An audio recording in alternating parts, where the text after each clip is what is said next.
I started doing this mantra-based meditation practice for 40 days to reprogram my subconscious. Once I did that and really started to feel it in my body, not just say it out loud, but actually feel that I was enough. And then I also then started to see how ridiculous it was that I didn't feel enough. It was almost humorous to me because it was something I embodied. Everything changed. I simplified my life completely again. I stripped away a lot of the noise. I definitely stopped performing. I just felt, okay, I'm enough just because I exist. Welcome to Passion Struck. Hi, I'm your host, John R. Miles, and on the show, we decipher the secrets, tips, and guidance of the world's most inspiring people and turn their wisdom into practical advice for you and those around you. Our mission is to help you unlock the power of intentionality so that you can become the best version of yourself. If you're new to the show, I offer advice and answer listener questions on Fridays. We have long-form interviews the rest of the week with guests ranging from astronauts to authors, CEOs, creators, innovators, scientists, military leaders, visionaries, and athletes. Now, let's go out there and become Passion Struck.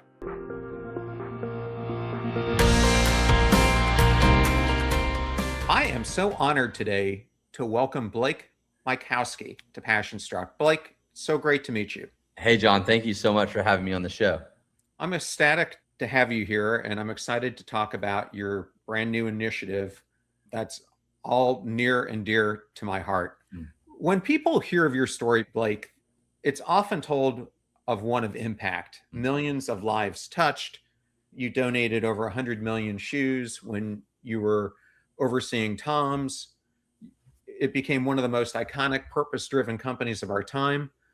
But what struck me is I was doing more and more research into you is how all of that was a backdrop to something much deeper. And as I was explaining to you before we come on, in my upcoming book, The Mattering Effect, I explore how people don't lose their sense of worth.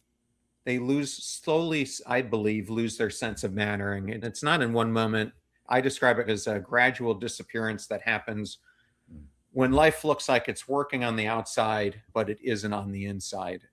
So I wanted to start there. Yeah. When did this erosion of feeling like you were enough start to begin for you?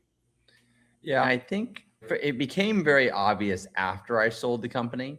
So that was about 9 years ago. But looking back now, I think this was prevalent all through growing up and into my tennis career and then into business and then to Tom's. And I think I had this kind of core wound that I never really addressed. And I don't think it really surfaced as much until after I sold Tom's.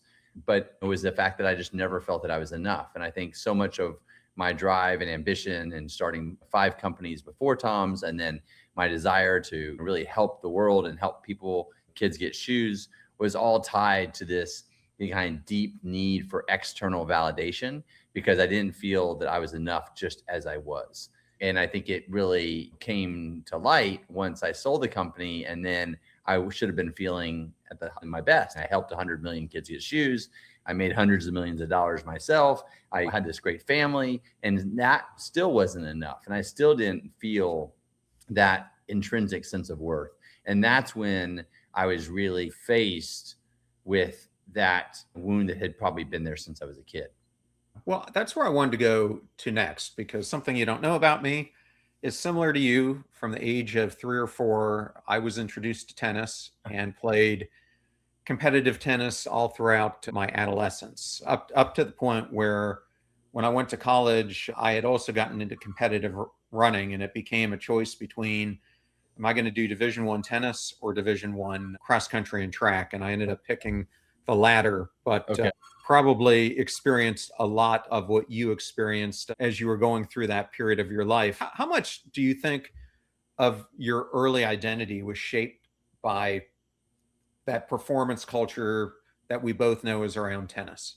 Oh, all of it. I think I moved away from home at age 15 and lived at a tennis academy. I practiced 5-6 hours a day. I didn't go to the movies on Friday nights with my friends because I was hitting on the ball machine.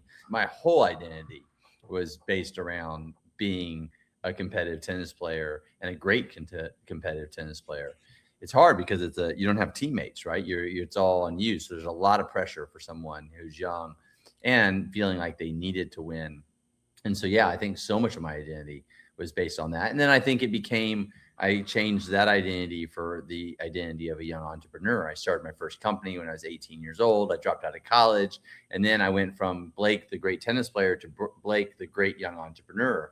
And so then that was the identity. And so I think what happens is if you don't have that intrinsic self of worth and the peace that comes from that, you're constantly trying to construct these identities that give you the validation that you don't give yourself. I want to just go back to tennis for a second Yeah. because where did you grow up? Texas. Okay, I grew up in Pennsylvania. So even during the winters, I would go and play tennis inside at a local, so it was court. like, yeah, indoor courts. It was like 5-6 days a week. I was on the tennis court. Yeah. Did you end up doing something like IMG then? Yeah, it is similar to it. It's called the John Newcomb Academy, but it was in Texas, New Braunfels, Texas, and very similar to IMG. Yeah. Yes, I ended up when I was young. I got to play against Sampras and Agassi when they were both my age, young kids. I just remember feeling so much pressure on me.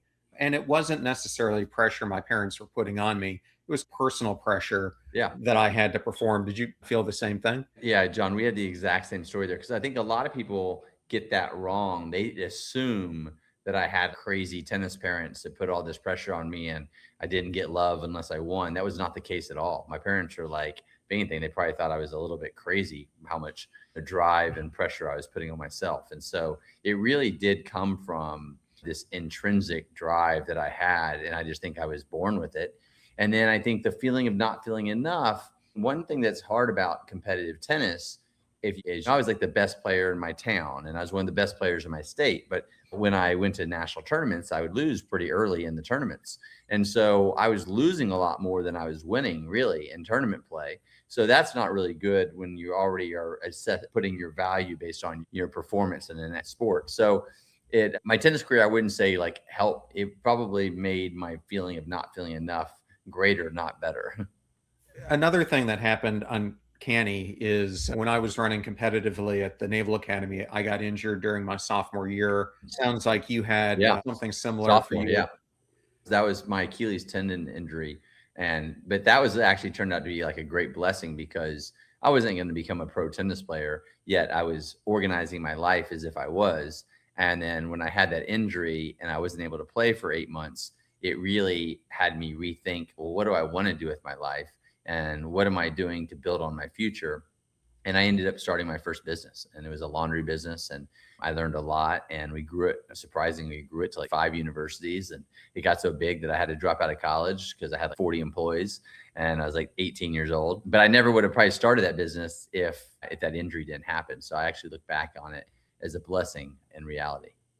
And if I have my research correct, your father was a physician or is a physician, and you had a conversation with him that you didn't know how it was going to go about should you stay in school or take a gap year.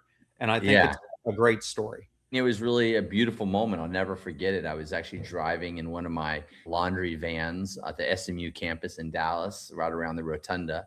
And I knew the exact spot. And he called and asked me how I was doing. And I said, great, but I got to talk to you about something. I said, we have gotten so many more customers than we ever imagined because it was just when school started and a lot of the parents were signing their kids up for our laundry service. And I've got to hire people and we got to find a larger facility. And there's just no way I can go to class on Monday, the first day of school. I think I'm going to take the semester off and see if I can get a hold of this. And he was like, so excited for me. He was like, that sounds like an amazing adventure. And you're going to learn so much. And I fully support it. And it's interesting. There's been 2 conversations with my dad, a lot of great conversations with my dad. We're very close, but 2 that really were defining for me. That was one of them.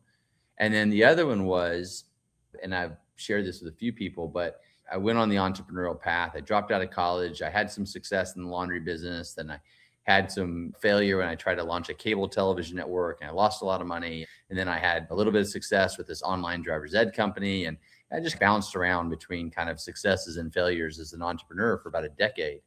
And I wouldn't say I was burnt out, but I was, man, like, how am I going to have some stability? If I want to get like married someday and have kids, one year I had $1 million in my bank account. Now I have zero. I really, that was the swing that was happening in my mid-20s. And I took some time off and I went to Argentina. And that's where I had the idea for Tom's. And I came back and I remember calling my dad and saying, you know what? I had this idea where there's these really cool shoes I found, and I saw all these kids in the streets that didn't have shoes. And so I'm going to sell these like really cool Argentine shoes. And every time I sell a pair, I'm going to give a pair back to these children that need shoes. And I'm going to do it for the next 6 months or so, and then go back around Christmas time and give away whatever shoes we sell. And I said, I don't know if this is like a business or if this is just a project, but I really think I should do it. And in order to do it, I was having to turn down a pretty lucrative opportunity that someone had brought to me to run kind of the sales division of a new startup that was really progressing. And my dad knew I was trying to decide if I should do that or not. And he said to me, he said, you know what? I think this is the best idea you've ever had. I would put everything into it. And I did. And then the rest is kind of history. But it was really cool because it was another point where my dad, who had more of a conservative career path, became an orthopedic surgeon, went to school, did the thing, had a lot of stability in his life. He encouraged me to do something that sounded to most people completely radical in terms of giving away a pair of shoes every time I sell a pair, in face of taking opportunity that would have been probably me making a couple $100,000 a year. It was like a really great, very lucrative opportunity with this startup. And so that was really cool. My son now is in his mid-20s, but when he was in high school, one of his best friends wanted to become a doctor, and the parents of his friend were both doctors. And one of them had created a whole bunch of patents. And it was interesting because this friend of my son had gotten into UVA, and his father kept telling him, I would rather just give you 150,000 or 175,000 and have you go and just try to start a new startup rather than you going to college, because I think you're going to learn more from it than you will from that college experience. As you look back upon that, and both of us, when we played tennis, had a clear scoreboard of what success looked like and how you climb up the leaderboard, to when you start a business, it changes to an undefined one. Did you find that shift when you started getting into the entrepreneurial missions? Did that make you more driven or more uncertain?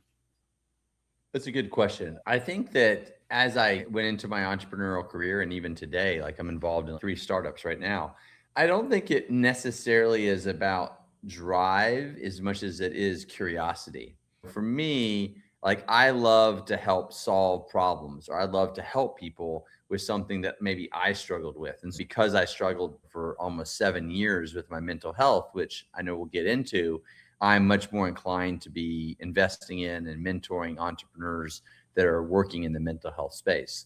And some of those are for profit, some of those are nonprofit. But my drive to be entrepreneurial, I think, has always come from seeing a need and then wanting to fulfill it. And it's not ever really been financially motivated, even though I've made a lot of money. Yeah. It's always been like, how cool would it be to help people with this? Or I struggle with that. Perfect example right now is I'm mentoring these guys who've started a AI therapy app, and it's called Sonia. And I met these guys. They went to MIT. They're 26 years old. They're super smart. They spent 3 years basically training with every single CBT textbook, ACT textbook, every single therapy modality, every hard case study. They literally have built on the backs of every great therapist and in the world. And they've designed this AI therapy app called Sonia. It's in beta right now. And I met them at a mental health conference, and I was fascinated because I have a standing therapy appointment at 2:00 on Wednesdays. And the reality is I travel a lot. I do the podcast. I have my podcast. I have a lot going on. I miss it probably half the time just because there's something I can't move or I'm on a plane.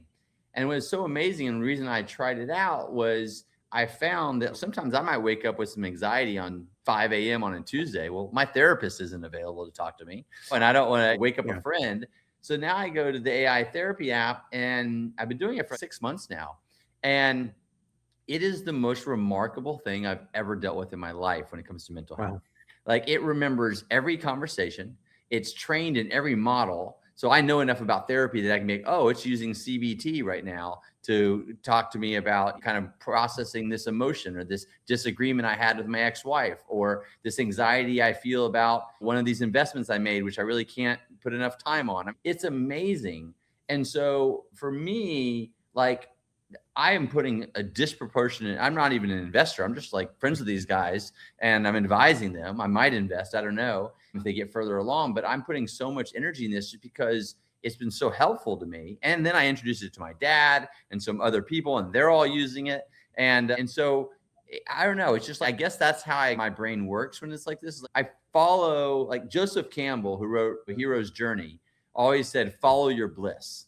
And for me, my bliss has always been starting and helping organizations that could have a massive impact grow and scale. And I felt like that with Tom's, and now with Sonia, I feel the same way. And it's funny. I was like talking to my girlfriend the other day and I was like, man, I talk to these Sonia guys like every day, like 3 times a day. And like, I don't even know if I'm even going to be involved or not, but it's just so exciting because it's been so helpful for me. And then the people that I've introduced it to, it's been so helpful to them. And it's just so fun to see that AI gets so much bad rap about what it could do to our society and our culture. But like, this is like a way to potentially give therapy to people who never would see a regular therapist, or maybe can't afford a regular therapist, or men. I've given it to my guy friends, and I have a lot of guy friends that have no interest in going and sitting in a therapist office, but they use this every day. And so it's really cool. So I don't know, I went on a tangent there, but that's just the way that I think about these things, is really follow where your energy is. Probably over the weekend, you saw all the hoopla over veterans, Marcus Luttrell in the Oval Office talking to the president about using psychological treatment for veterans. It seems like, as a veteran myself, this app would be great for a lot of veterans who don't want to have to go physically to see someone and talk through it like that, but could get something really valuable that could help them on a everyday basis. John, that's a great idea. I'm going to tell the founders that really think about veterans, because the other thing is, it's just obviously it's judgment free. And so like you can tell it everything. And I even find with my therapist, I'm embarrassed about some thoughts or a feeling or something. But with this is, you just tell it everything because there's no judgment.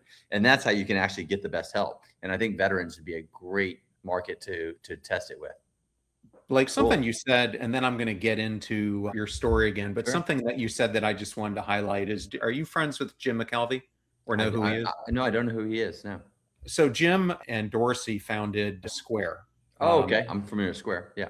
And I was interviewing Jim about 8 or 9 years ago, and we were talking about what he has always found makes a powerful startup and makes it differentiated from everyone else. And he said, you have to focus on the problem. And what ends up happening with a lot of, which is what I heard you saying, is I always get so passionate about a problem that I see out there that's worth solving. In the case of Square, he was a glass artist and he couldn't take payments for his art to sell it. So he found this big gap. But he was telling me what ends up happening to a lot of entrepreneurs is they find that problem and then they lose sight of it.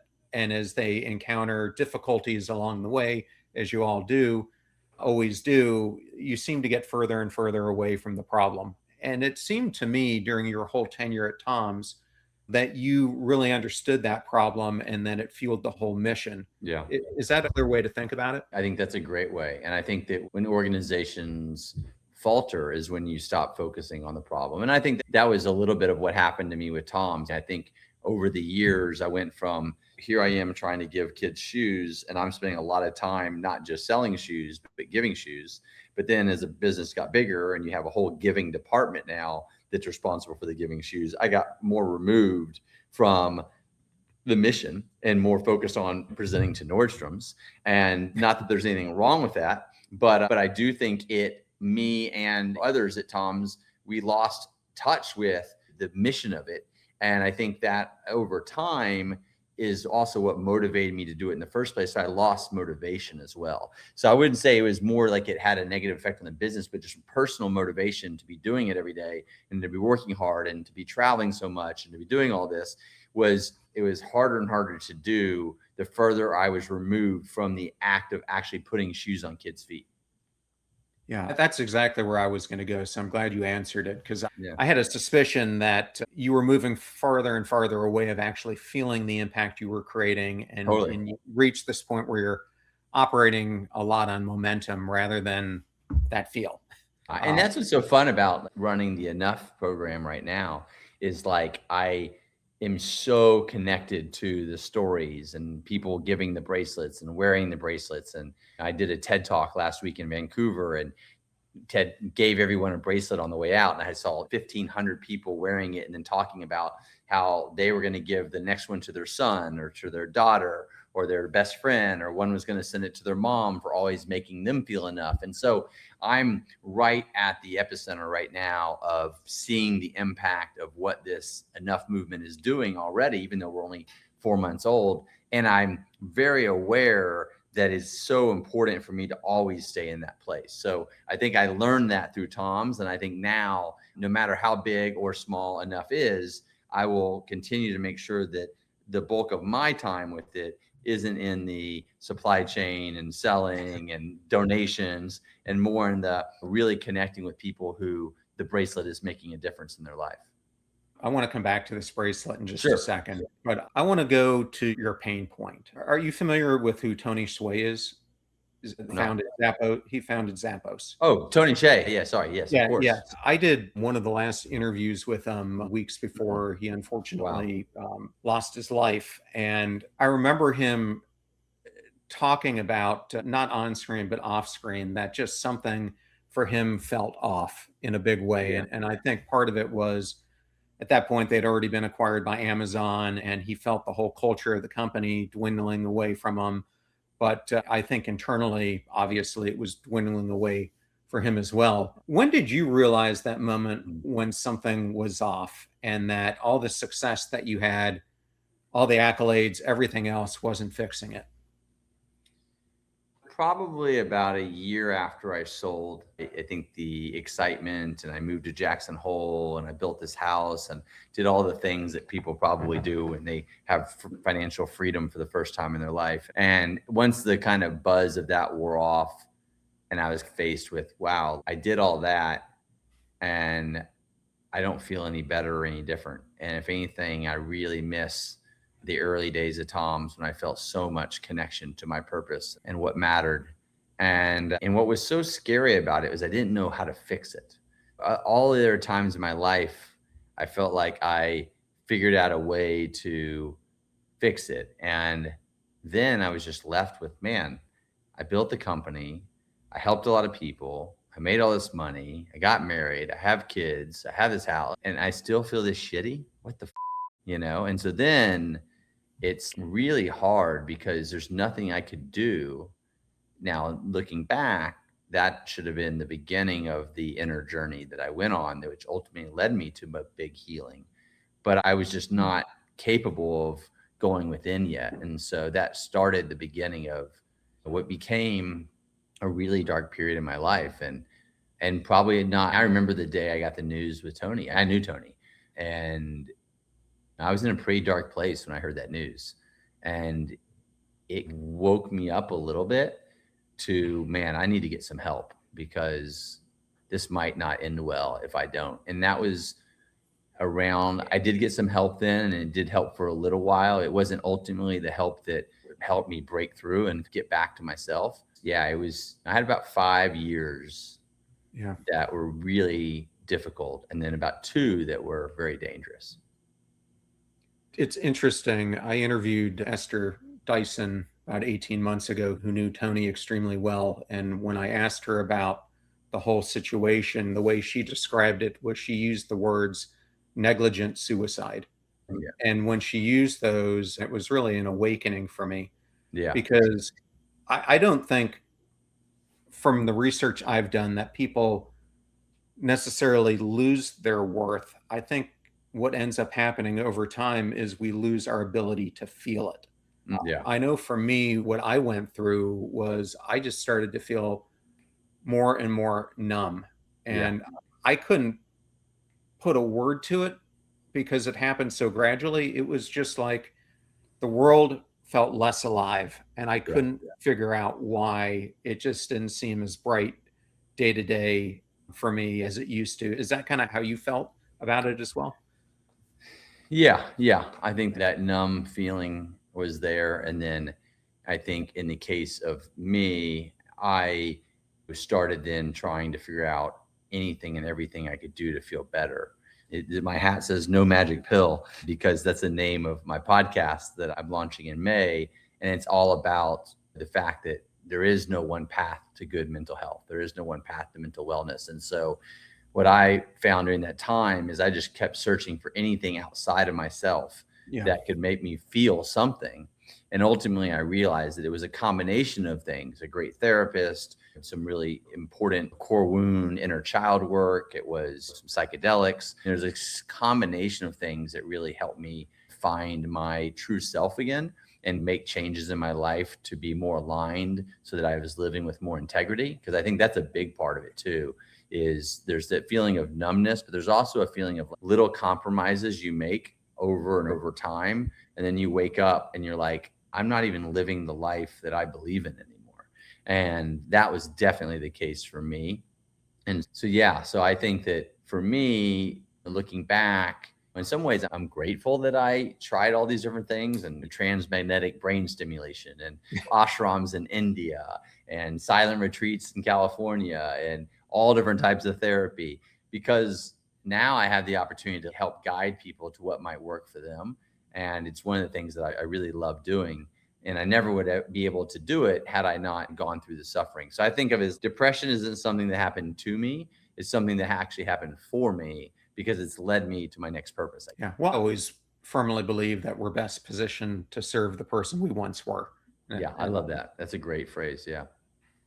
Yeah. Do you think you've been talking to more and more people that what so many people are doing today is they're performing meaning more than they're experiencing it? Yes, I think that happens a lot with high performers. I had Matthew McConaughey on the show, and then the next week I had Kevin Love. So I go from an actor to a five-time NBA All-Star, and both were really open about their mental health journeys. And but what I found is that they, when they were at their darkest moments, was when they were. It's interesting thinking McConaughey because he's an actor when they were performing. I can think of two stories in both of those podcasts I did with them, where the darkest moment really came when they were, in a sense, performing meaning versus really feeling it from an authentic place. And luckily, both of those guys really recognized that and did the work to get through it. And that's why I had them on the show, because I was like, more men need to hear this, that you guys went through this and you got through it, and this is how. And so I think that's very much the case that happens with a lot of people who are suffering. Yeah. I love the story about Matthew. I met him when I was an executive at Dell, and we went to the same church in Austin. Okay, And cool. Yeah. and I met him when he was filming the Dallas Buyers Club. Oh, And wow. I He's have to tell you, getting the it first time I saw him, it was like he was so skinny. I had this moment, you knew the person, you thought they were like a friend of yours, but you couldn't just put two and Yeah. two together. But what was amazing to me witnessing him week in, week out in that environment was how authentic he is, how much he Oh, yeah. loved his kids. He would shoot basketball with my son and Yeah. hang out with the kids running around the jungle gym. And it totally was a huge influence actually on my son, because at the time he was struggling in middle school, going Mm. through a lot of the feelings of not being enough that middle Yeah, school students go through for now. sure. And he didn't want to go to church, but when he Yeah. saw Matthew was going there and he saw Yeah.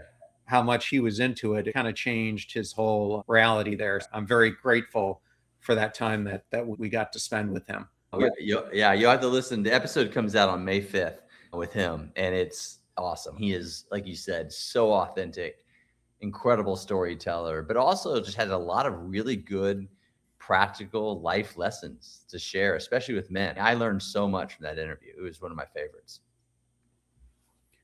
Yeah. So, Blake, you have been really open about how dark things became for you. Yeah. What do you think made that moment in life so much different from everything that came before? Because you had Yeah. a Wait, oh, lot of wait. momentous things. So which moment are you referring to? Well, I'm referring to the one where you contemplated. Okay. Yeah. I was really suicidal for about 3 months. I would say a full year. It was in my consideration, which is so sad to say. But 3 months where I couldn't stop the idea in my head. And that's when I really got severe help and went to a treatment facility and really took it incredibly serious. And that was also, I will say, for anyone, this is important. I was misdiagnosed as bipolar and during this whole 5 year journey. And I got put on 4 different pharmaceuticals that I think really led to the suicidal ideation. It not only did it numb me because in bipolar, they're trying to mitigate any highs or lows. And so it just flattened me, but then it also just made me not want to be alive and not think that I should be alive. And so I was weaning off the meds with under the care of an incredible psychiatrist, but still weaning off 4 different psychiatric meds that you should never have been put on in the first place is really hard on your brain chemistry. And so feel like during that time, I was not even in control of my thoughts. It was like a demon had taken over my brain and it was just wreaking havoc on me and telling me the worst things about myself and about life and about potential for any joy in the future. And I think when someone takes their life, it's because they just want it to stop. They just can't handle that inner monologue anymore. And I was there. I was there, like I said, for 3 months. I made a plan to do it on my sailboat that I lived on for 6 years when I started Tom's. And because I just didn't want my family to be the ones who found me. That's the way I was thinking back then. And yeah, but hitting that rock bottom is what really forced me to take my healing or my mental health much more seriously because I did feel like I was losing control. And then that's when I reached out to friends and family and started getting really good help. And so, yeah, it was, I think, accumulation of a lot of pain and suffering for years and just that. And then also these meds that really got me to the place where I just couldn't handle it anymore. I went on this retreat to support a nonprofit I was working with. It's probably been 6 or 7 years ago, but it was a whole bunch of veterans. There were maybe 100 of us there, most of them special operators. And those of us who've gone through combat trauma, when you go to the VA for treatment, they put you on this cocktail. And I would say 95% of the people who were there, it brought them closer to suicide than it did moving away from it. And I'm not So sure sad. what you experienced, but like when I was coming off this cocktail, it was like I can't even explain it. It was like I had these synapses that just felt like they were broken in my brain. And Yeah. it was like the weirdest feeling I've ever experienced of just coming completely apart. I wouldn't Yeah. wish it on anyone, man. But interestingly enough, on this retreat, almost all of them had gone through either psilocybin, MDMA, ketamine, or some other type of intervention because talk therapy wasn't working. And Yeah. out of that, like 85% of them were getting better because of these new modalities. That's And right. it's just so amazing how different your life changes when you feel you are enough again. Everything changes. Literally, when I had the realization that was really at the core underneath all of it, and that I had been there for a very long time. And I started doing this mantra based meditation practice for 40 days to reprogram my subconscious. Once I did that and really started to feel it in my body, not just say it out loud, but actually feel that I was enough. And then I also then started to see how ridiculous it was that I didn't feel enough. It was almost like humorous to me because it was something I embodied. Everything changed. I simplified my life completely again. I stripped away a lot of the noise. I definitely stopped performing. I just felt okay. I'm enough just because I exist. And literally, that was, gosh, 16 months ago now. And knock on wood, I haven't had any anxiety, any depression, any signs of all the shit I went through for so many years since that moment, since that really became something I embodied. And that's why it led me to starting the organization to help spread that message, because I think it is the most important message. It's at the foundation of all of our mental wellness, is a sense that I am enough just because I exist. It doesn't mean you don't go out and achieve great things, or if you're a high school student, you're not a great athlete, if that's what you want to be, or they don't strive to build great companies. But it has to come from a place of doing that out of joy, because you exist and you are enough, and that you are made in God's image. Really, if you think about that scripture, it's like that is at the core of it, is that we are enough just because we are. There's nothing we can do to earn our way into the kingdom of heaven. Like it is because we just exist. And when you have that feeling and that grace with yourself, everything changes. And that's why I wear the bracelet every day. That's why I give it to everyone I know, because I think more than ever in this time, we need a reminder that we are enough just as we are. And it's just so important. Yeah, I couldn't agree more. I remember 2005, 2006, I was an executive at Lowe's Home Improvement, and I wanted to get closer from a spiritual sense to understanding the Bible. I grew up as a Catholic, but I never really read the Bible and understood it. So I took this 34-week class called Discipleship. And in the midst of this, I started getting these subliminal messages that I was supposed to help. The words I was given was the lonely, the hopeless, the beaten, the bored, the broken, the battered, the disengaged. And man, for years, I would just beat my head on the wall. I'm like all of these things seem like they're so far different from each other. And the more I started putting attention to this, the more I realized they're all symptoms that people are feeling around the world, that they're not enough. Yeah. Yeah. And when you don't, you feel disengaged. You Totally. experience burnout. You feel lonely. You feel hopeless. And so I completely agree with what you're doing. I wanted to just spend a couple minutes, just if the audience doesn't understand the statistics behind this and why this is so important. I'm going to just spit out a couple, because I didn't prepare you to do this. But one of my favorite things to quote, have you ever looked at the belonging barometer? No. This is something you have to check out. Like, okay, cool. I found this about 18 months ago when I was researching, and they were evaluating the sense of how adults in America feel, and they measure it at work, in your communities, your families, how you feel about mattering, how you feel about belonging across all environments. And the statistics are crazy. 64% of people feel like they don't belong at work. Wow. 74% feel like they don't belong in the communities that they're part of. And the one that was crushing for me is nearly 20% feel that they don't belong at all in any situation that they're encountering in their life. Wow. And so as I was trying to look into that, I then started to backtrack, like, where does that begin? And this gets back to both of our tennis stories. Yeah. This is all originating when we're growing up. And so now you have 40% of high schoolers who are feeling persistent issues of sadness or hopelessness, but it actually starts earlier than that. And what my research is showing is that nearly 35% of kids who are between the ages of 4 and 8 don't feel like they matter. And so for me, it's why I recently put this thing out in the world, which is a children's book called You Matter, Luma. But I've been going on this school tour of Title I schools, and it's amazing how many kids that I'm interfacing with who don't feel like they're enough. And these are pre-K kindergartners, first graders, second graders. Yeah. So I just wanted to put this out there so people understand how big an issue this is. So from what you're doing with Enough, what is the core mission of this nonprofit, and who are the people you are trying to reach? Yeah. So I don't know if it's a good business model, but we're trying to reach everyone because every human being needs this message. Just like you said, they matter, that they are enough. And we started with this. I'll show it here. It's this box that you can buy at youareenough.co. And inside it, it has 2 bracelets. So just like the one that I'm wearing here.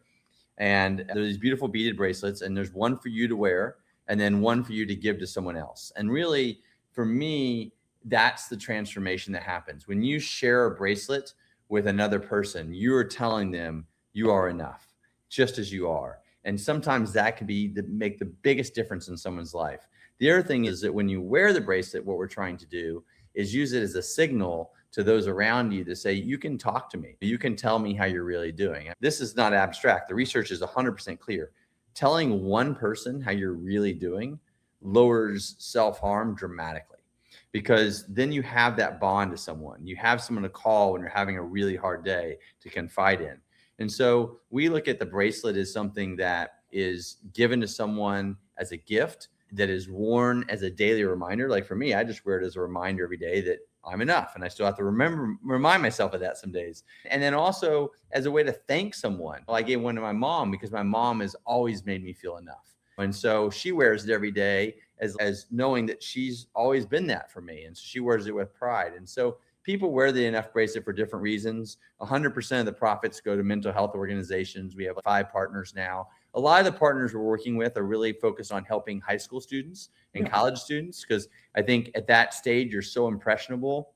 And you mentioned it a little bit earlier, but there is, because of social media and everything else, there's so much comparison to, do you match up? Do you stand up to this person? And so we really are trying to instill this incredibly important value that you are enough at that age. And we have a little website, it's weareenough.co, and we have t-shirts and hoodies and other things we sell too. But our main thing is to really get as many people as we can to wear the bracelet, and most importantly, to share it with just one more person. I love it. I was thinking, as you start building this, how do you create something that doesn't just scale impact, but actually helps people feel their worth? Yeah, I think for me, it's all about the conversations that happen when people recognize another person is wearing it. That's where I've seen the real magic happen so far. It's like I was at a Starbucks and there was a random person wearing the bracelet. And so I went up to him and started talking to him. And before you know it, we both were like sharing a little bit of our own journeys in a very intimate way, where I felt so seen and connected. And I think that's where it makes a difference. I think we have a loneliness epidemic in our country. I think that so many of us feel so disconnected from others and even ourselves. And I think if this can be like a signal, or it can be the catalyst for a conversation among strangers, or even intimate conversation among friends or family members. Like I had this one high school girl that told me that she gave the second bracelet to her dad, and that she had noticed for years that her dad seemed to be depressed, but they never talked about it. And she had this unbelievable experience when she gave it to him and said, "Hey, Dad, if you're ever struggling, you can talk to me. You're enough and I'm enough, and let's wear these together." And that's where it becomes much bigger than just a bracelet and a fundraiser. It really becomes something that is creating and being the catalyst for conversations that can really be healing and transformative for people. And that's, to me, what gets me excited. My favorite thing is hearing about someone. I'll give the bracelet box to someone and they'll put one on in front of me and they'll be excited. And I'll be like, "Okay, I'm so glad you like it. But what I really want to know is text me after, or send me a video after you give the second one to someone else, and tell me how that felt. What did you experience? What was that exchange like? How did that affect that relationship?" And so I think it's really about it being a signal. And so that's where we're just getting started, but that's where over time, as we get more and more people wearing it, so more and more people see each other, then I think it's just going to hopefully create a much more open conversation about mental health in our country. And I think the more we talk about these things, the more we can make it to where people aren't feeling ashamed or are isolating, or all the things that lead to bad outcomes. Awesome. And then last question for you, Blake, Yeah. is if this movement works, Yeah. if enough lands culturally, what Yeah. changes? I really do think we'll see a reduction in suicides in our country. I think that all the research I've done around this is people feel completely disconnected, like they're the only person that feels this way. They don't tell anyone, they completely isolate, and their mind gets worse and no one knows. And I've lost friends to suicide.